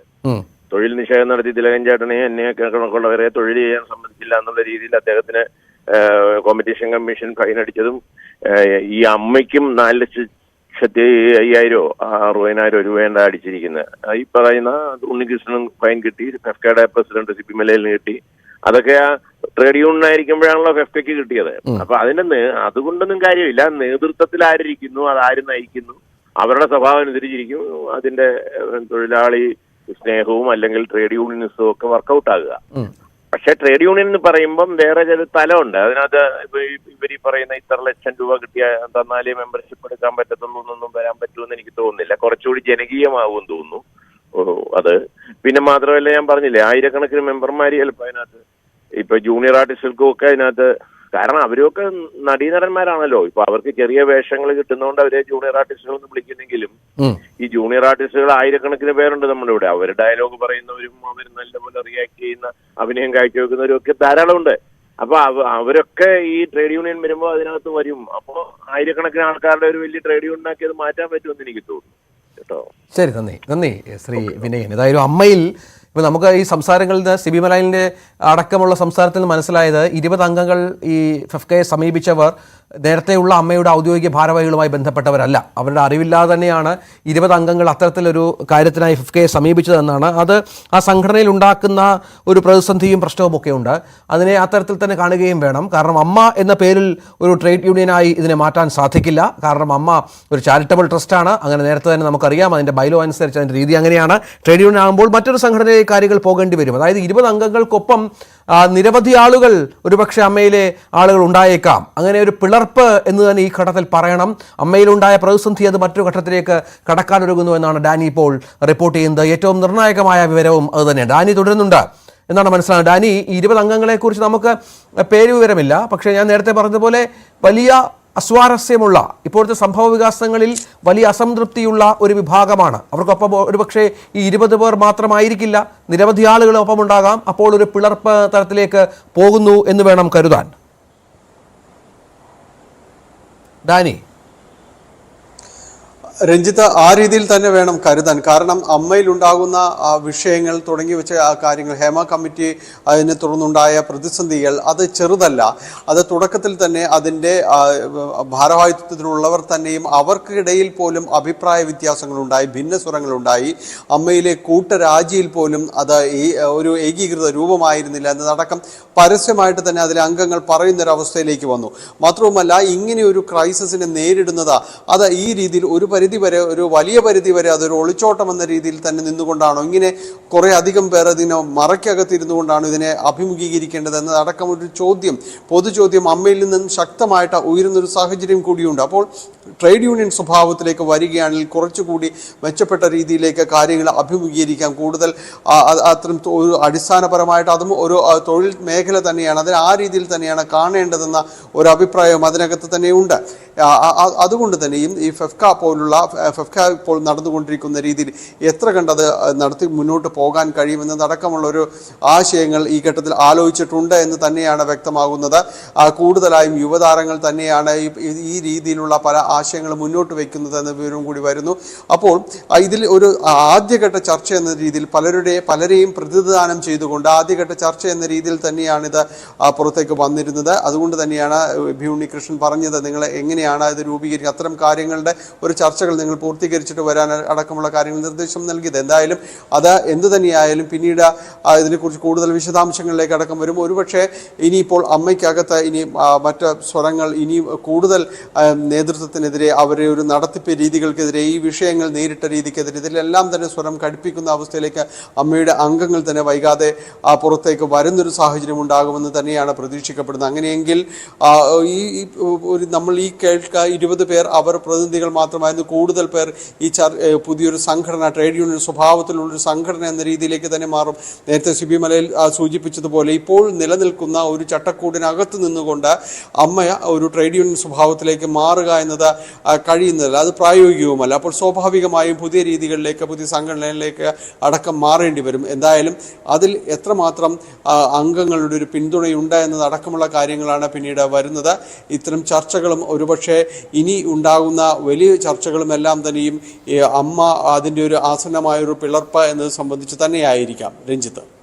അതാണ് സാഹചര്യം. 20ഓളം അംഗങ്ങളാണ് ഇപ്പോൾ ഫെഫ്കയെ സമീപിച്ചിരിക്കുന്നത് എന്നാണ് നമുക്ക് മനസ്സിലായിരിക്കുന്നത്. അമ്മ എന്ന സംഘടന പിളർപ്പിലേക്ക് എന്നുള്ളതാണ്. ഈ 20 അംഗങ്ങൾ നിലവിലെ അമ്മയിലെ അംഗങ്ങളായ 20 പേരാണ് ഒരു ട്രേഡ് യൂണിയൻ രൂപീകരിക്കുക, അഭിനേതാക്കളുടെ ട്രേഡ് യൂണിയൻ ഉണ്ടാക്കാൻ നീക്കം തുടങ്ങിയിരിക്കുന്നു എന്ന വിവരം ഈ ഘട്ടത്തിൽ പുറത്തു വന്നിരിക്കുന്നത്. ചലച്ചിത്ര അഭിനേതാക്കളുടെ സംഘടനയായ അമ്മ പിളർപ്പിലേക്ക് എന്ന് തന്നെയാണ് ഈ ഘട്ടത്തിൽ നൽകാനുള്ള വിവരം. 20 അഭിനേതാക്കളാണ് തങ്ങളെ സമീപിച്ചതെന്ന് ഫെഫ്ക ഭാരവാഹികൾ നേരത്തെ സിബി മലയിൽ ഫെഫ്ക ജനറൽ സെക്രട്ടറി സിബി മലയിൽ നമ്മളോട് സംസാരിച്ചിരുന്നു. ബി ഉണ്ണികൃഷ്ണനും ഇതുമായി ബന്ധപ്പെട്ട് വാർത്താ സമ്മേളനത്തിൽ വ്യക്തമാക്കി. ട്രേഡ് യൂണിയൻ സ്വഭാവത്തിലുള്ള ഒരു സംഘടന, നേരത്തെ വിനയനൊക്കെ പറഞ്ഞതുപോലെ ഇപ്പോൾ അമ്മയിൽ അംഗമാകാൻ ലക്ഷങ്ങൾ കൊടുക്കേണ്ടി വരും. ട്രേഡ് യൂണിയൻ അംഗത്വമാകുമ്പോൾ അതിന് അനവധി സാധാരണക്കാരായ അഭിനേതാക്കളുണ്ട്. ഒരുപാട് സിനിമകളിൽ അഭിനയിച്ച് ലക്ഷങ്ങളും കോടികളും പ്രതിഫലമില്ലാത്ത നിരവധി അഭിനേതാക്കൾ അമ്മയ്ക്ക് പുറത്താണ്.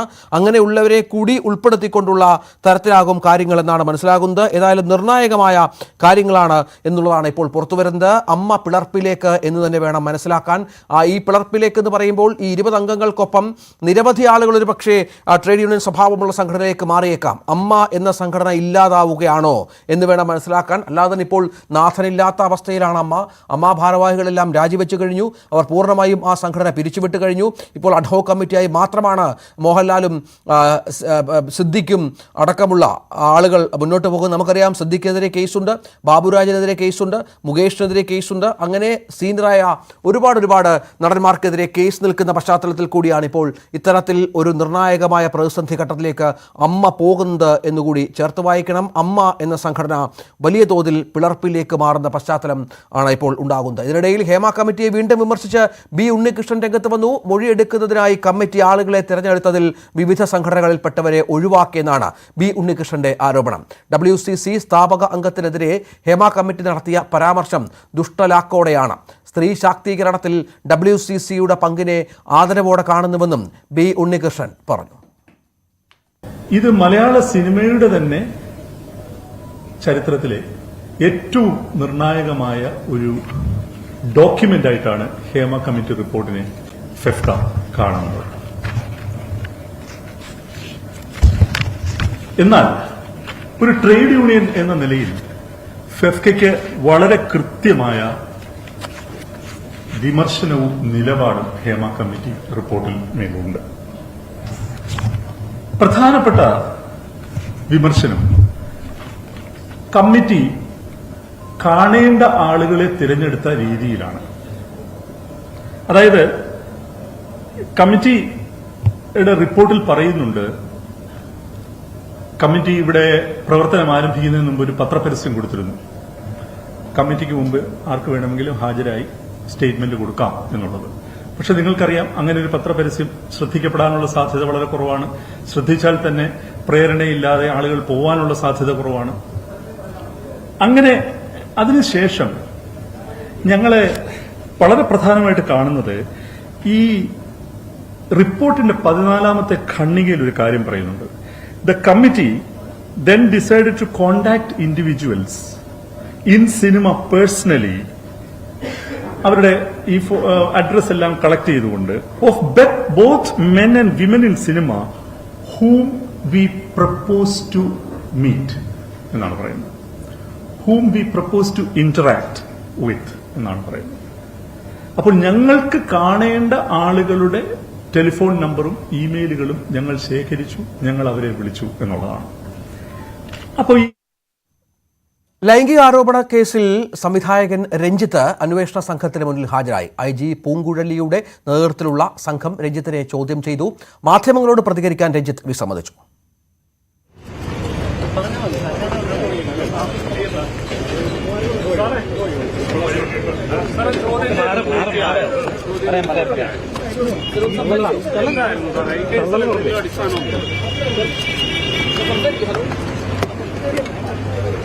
എന്താ പറയാറുണ്ട്? മാത്രം ഇങ്ങനെ ഒരു പരാതി പറയോ ഒരു നടി?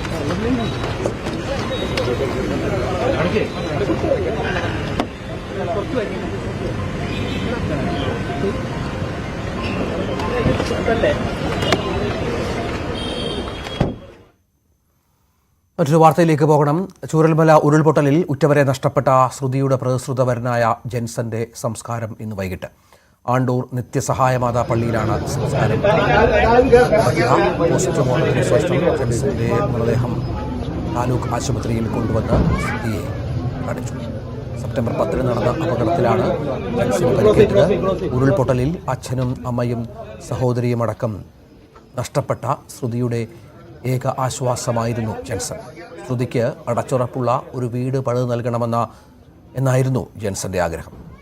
ആ ആഗ്രഹം പൂർത്തിയാക്കാതെയാണ് മടക്കം. CV അനുമോദ് ചേരുന്നു. അനുമോദ്, സങ്കടകരമായ നിമിഷങ്ങളാണ്. ശ്രുതിയെ കാണിച്ചു ജെൻസനെ അവസാനമായി, അല്ലേ?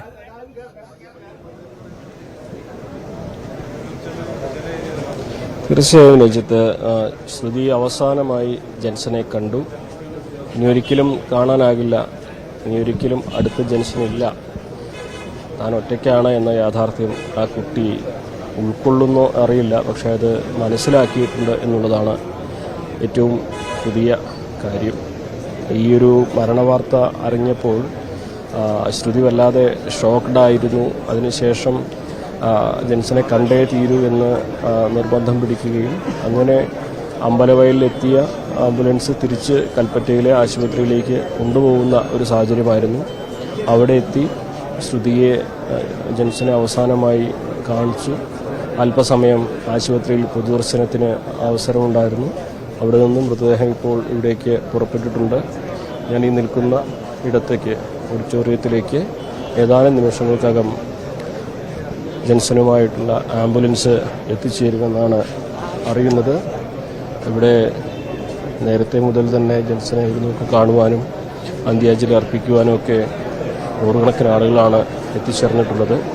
അവരൊക്കെ അവരുടെ പ്രിയപ്പെട്ട കൂട്ടുകാരനെ, സുഹൃത്തിനെ അവസാനമായി ഇരുന്നൊക്കെ കാണുവാൻ ഇവിടെ കാത്തിരിക്കുകയാണ്. ഇവിടെ പൊതുദർശനത്തിനുള്ള സൗകര്യങ്ങളും ഒരുക്കിയിട്ടുണ്ട്. ഏതാണ്ട് 1 മണിക്കൂറോളം സമയം ഇവിടെ പൊതുദർശനം ഉണ്ടാകുമെന്നാണ് അറിയുന്നത്. അതിനുശേഷം ജെൻസന്റെ വീട്ടിലേക്ക് കൊണ്ടുപോകും. അവിടെയും 1 മണിക്കൂറോളം സമയം പൊതുദർശനത്തിനും മറ്റ് അന്ത്യകർമ്മങ്ങൾക്കും നീക്കിവെക്കും. പിന്നീടാണ് പള്ളിയിലേക്ക്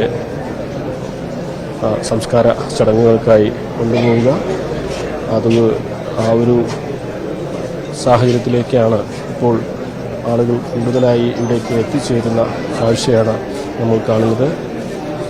ചേട്ടാ, ഇപ്പം എത്തും, എന്താ അറിയാൻ പറ്റും? വടുവഞ്ചാലി എത്തിയിട്ടുണ്ട്. ഒരു 8 കിലോമീറ്റർ, 7 അല്ല വടുവഞ്ചാലി 7 കിലോമീറ്റർ, 4 കിലോമീറ്റർ, 1 കിലോമീറ്ററിലൂടെ 10 മിനിറ്റ് കൊണ്ട് 10 മിനിറ്റ് കൊണ്ട് എത്തി. 1 മണിക്കൂർ തന്നെയാണ്. 1 മണിക്കൂർ നമ്മുടെ മൊത്തത്തിൽ എല്ലാവരെയും കാണിച്ചതിന് ശേഷം വീട്ടിലേക്ക് എടുക്കുന്ന പറഞ്ഞു.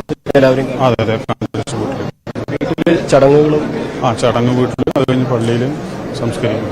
ഇന്ന് തന്നെ വൈകിട്ട് സംസ്കരിക്കും. ചേട്ടനൊക്കെ അടുത്തായിരുന്ന സുഹൃത്താണ്. അതെ നമ്മളെ രാഷ്ട്രീയപരമായിട്ട് നമ്മളെ അണിയായിരുന്നു, നമ്മളെ സ്വന്തം ആളായിരുന്നു. അങ്ങനെ ശ്രുതിയുടെ കാര്യമാണ് എല്ലാവരുടെയും മനസ്സിൽ. ജെൻസന്റെ ഒന്ന് ആദ്യമായിട്ട് കാണുന്നവർക്ക് പോലും ശ്രുതിയുടെയും ജെൻസന്റെയും ജീവിതം എല്ലാവർക്കും അറിയുന്നതാണ്. ആ ഒരു ദുരന്തത്തിൽ നിന്ന് ആ ശ്രുതിയെ കൈപിടിച്ച് ജീവിതത്തേക്ക് തിരിച്ചുകൊണ്ടുപോയ ജെൻസനാണ്. അപ്പോൾ ആ ഒരു ആശ്വാസമാണ്, ആശ്രയമാണ് ഇപ്പോൾ ഇല്ലാതെ വന്നത്. അയൽവാസി എന്ന നിലയ്ക്ക് ചേട്ടൻ എങ്ങനെയാണ്? ഒരിക്കലും താങ്ങാൻ പറ്റാത്ത രീതിയിലുള്ള ഒരു സങ്കടകരമായ വാർത്തയാണ് നമ്മളെ സംബന്ധിച്ച് വന്നിട്ടുള്ളത്. കാരണം എന്ന് പറഞ്ഞു കഴിഞ്ഞാൽ ശ്രുതിയെ വീണ്ടും അവനെ ഏറ്റെടുത്തു. അവർ രണ്ടുപേരും ഒരുമിച്ചുകൊണ്ട് നല്ല രീതിയിൽ ഈ ജീവിതം മുന്നോട്ട് പോകാൻ ശ്രമിക്കുന്ന സമയത്താണ് വിധിയുടെ ഇത് അവനെ തേടിയെത്തിയിട്ടുള്ളത്. എന്താണെങ്കിലും ശ്രുതിയെ വീണ്ടും അതിൽ നിന്ന് റിക്കവർ ആക്കേണ്ട ഒരു സാഹചര്യമാണ് നിലവിലുള്ളത്. വളരെ സങ്കരമായ രീതിയിൽ തന്നെയാണ് നമ്മളൊക്കെ ഉള്ളത്. എന്ത് ചെയ്യാനും ദൈവത്തിന്റെ വിധി എന്നുള്ളതല്ലാതെ വേറെ നമുക്ക് തെടുക്കാൻ പറ്റാത്തൊരു സാഹചര്യമാണ് എനിക്ക് പറയുന്നത്. ഉൾക്കൊള്ളാൻ കഴിഞ്ഞിട്ടില്ല. അത് പറഞ്ഞാൽ നല്ലൊരു പയ്യനായിരുന്നു. കാരണം എന്ന് പറഞ്ഞാൽ ഒരാളുമായിട്ടൊരു ഒരു കച്ചറക്കും ഇല്ലാത്ത നല്ല ഒരു വ്യക്തിത്വത്തിന് ഉടമയായിരുന്നു. അതാണ് നഷ്ടപ്പെട്ടിട്ടുള്ളത്. അതാണ് നിങ്ങളൊക്കെ സുഹൃത്തായിരുന്നില്ലേ ജെൻസൺ? സുഹൃത്തായിരുന്നു. നമ്മുടെ നാടിന് എല്ലാ ഒരു ക്ലബിന്റെ പരിപാടികളും മറ്റ് നമ്മുടെ പ്രവർത്തനം, നമ്മുടെ എല്ലാ പ്രവർത്തനത്തിന്റെ കൂടെ നിൽക്കുന്ന ഒരാൾ കൂടിയായിരുന്നു. അപ്പോൾ വളരെയധികം വേദനയുണ്ട്. മുണ്ടക്കൈ ദുരന്തം വലിയൊരു വേദന നമ്മുടെ കയറുമ്പോഴാണ് അല്ലേ സഹിക്കാനാവുന്നതിലപ്പുറം. രഞ്ജിത്ത്, നമുക്ക് ഇവരോടൊക്കെ ചോദിക്കുന്നതിനൊക്കെ വലിയ പരിമിതിയുണ്ട്. കാരണം എല്ലാവരും തീവ്ര ദുഃഖത്തിലാണ്. നമ്മൾ അവരോട് ചോദിക്കുമ്പോൾ അവരുടെ തൊണ്ടയിടറുന്നുണ്ട്, കണ്ണ് നിറയുന്നുണ്ട്. പക്ഷേ അത്രമാത്രം ദുഃഖസാന്ദ്രമാണ് ഈ ഒരു അന്തരീക്ഷം. ഈ ഒരു നാടിന് എത്രമാത്രം പ്രിയപ്പെട്ടവനായിരുന്നു ജെൻസനെന്ന് ഈ ഒരു ദൃശ്യങ്ങൾ തന്നെ പറയാതെ പറയുന്നുണ്ട്. അതിനെല്ലാം അപ്പുറം ഒരു മഹാദുരന്തത്തിൽ എല്ലാം നഷ്ടമായ തൻ്റെ പ്രണയിനിയെ ഇനിയുള്ള ജീവിതത്തിൽ താൻ സുരക്ഷിതയായി കൂടെ കൂട്ടുമെന്ന് പറഞ്ഞ് ആ കുട്ടിക്ക് ജീവിതത്തിലേക്ക് തിരിച്ചു വരാനുള്ള പ്രതീക്ഷ നൽകി, കരുത്ത് നൽകി, അവളെ ജീവിതത്തിലേക്ക് തിരിച്ചു കൊണ്ടുവരുന്നതിനിടെയാണ് വിധി ഇത്രമാത്രം ക്രൂരത ആ വ്യക്തിയോട് കാണിച്ചത്. ഒരിക്കലും ഇനി ജെൻസനില്ല. ആ ഒരു യാഥാർത്ഥ്യം ശ്രുതി അറിഞ്ഞു. ശ്രുതി ജെൻസനെ അവസാനമായിട്ടൊരു നോക്ക് കാണണമെന്ന് ആവശ്യപ്പെട്ടു. അങ്ങനെ ജെൻസനെ അവസാനമായൊരു നോക്ക് കണ്ടു. ഇപ്പോൾ ഇതാ ജെൻസനുമായിട്ടുള്ള മൃതദേഹം ഈ ഒരു ഓഡിറ്റോറിയത്തിലേക്ക് എത്തിച്ചേർന്നിരിക്കുന്നു. ഇവിടെ പൊതുദർശനത്തിൻ്റെ സമയമാണിനി. തൻ്റെ പ്രിയപ്പെട്ടവരുടെ ഇടയിലേക്ക് ജെൻസൺ ഇതാ അവസാനമായി എത്തുകയാണ്. ഒരു നാടൊന്നാകെ കാത്തിരിക്കുന്നത് പക്ഷേ ജെൻസൺ അറിയുന്നില്ല. ഒരു നാടൊന്നാകെ തേങ്ങുന്നത് ജെൻസൺ അറിയുന്നില്ല. ജെൻസനെ ഈ നാട് എത്രമാത്രം സ്നേഹിക്കുന്നുവെന്ന് ഇനി അദ്ദേഹം അറിയുകയുമില്ല. അതീവ ദുഃഖസാന്ദ്രമാണ് ഈ കാഴ്ചകൾ. ആംബുലൻസിൽ നിന്നും ജെൻസന്റെ മൃതദേഹം പൊതുദർശനത്തിനായി ഓഡിറ്റോറിയത്തിലേക്ക് കൊണ്ടുവരികയാണ്. നമുക്ക് ആ ദൃശ്യങ്ങളിലേക്ക് പോകാം.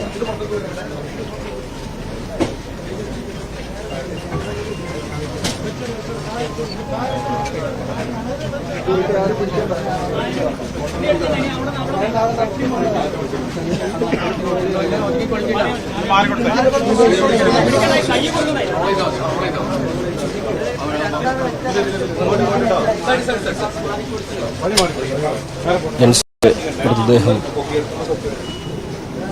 പൊതുദർശനത്തിനായി ഗ്ലോറീസ് ഓഡിറ്റോറിയത്തിലേക്ക് കൊണ്ടുവരികയാണ്. ഈ ഒരു വിയോഗ വാർത്ത അറിഞ്ഞതു മുതൽ ജെൻസനെ അവസാനമായൊരു നോക്കിക്കണ്ട് അന്ത്യാഞ്ജലി അർപ്പിക്കാൻ അദ്ദേഹത്തിൻ്റെ പ്രിയപ്പെട്ടവർ, അദ്ദേഹത്തിൻ്റെ നാട്ടുകാർ, അദ്ദേഹത്തെ കേട്ടറിഞ്ഞവർ, വയനാട്ടിന് പുറത്തുള്ളവർ, ജെൻസൻ്റെയും ശ്രുതിയുടെയും പ്രണയമറിഞ്ഞ് അവരെ അഭിനന്ദിച്ചവർ, ആശ്വസിപ്പിച്ചവർ, വിഷമസമയത്ത് കൂടെ നിന്നവർ, അങ്ങനെ എല്ലാവരും, ജെൻസനെ അറിയുന്ന എല്ലാവരും ഇവിടേക്ക് ജെൻസനെ അവസാനമായി ഒരു നോക്ക് കണ്ട് യാത്രാമൊഴിയേകാൻ എത്തിച്ചേർന്നിരിക്കുന്നു. ജെൻസന്റെ മൃതദേഹം ഇതാ പൊതുദർശനത്തിനായി ഓഡിറ്റോറിയത്തിലേക്ക് എത്തിച്ചിരിക്കുന്നു. ഇനിയുള്ള 1 മണിക്കൂർ സമയം ഇവിടെ ആയിരിക്കും. ഇവിടേക്ക് MLA ടി സിദ്ദിഖ് അടക്കമുള്ളവർ ഇതിനോടകം തന്നെ എത്തിയിട്ടുണ്ട്. കൂടുതൽ ആളുകൾ ഇവിടേക്കാണ് എത്തിച്ചേരുക എന്നാണ് അറിയിച്ചിട്ടുള്ളത്. വീട്ടിൽ ചെറിയ സൗകര്യങ്ങളാണുള്ളത്. അതുകൊണ്ട് തന്നെ പരമാവധി ആളുകൾ ഇപ്പോൾ സംസ്കാരം അല്പസമയത്തിനകം ഉണ്ടാകുമെന്നാണ് മനസ്സിലാകുന്നത്. CV അനുമോദാണ് അവിടെ നിന്ന് വിവരങ്ങൾ പങ്കുവച്ചത്. പകൽ വാർത്ത പൂർണ്ണമാവുകയാണ്. നമസ്കാരം.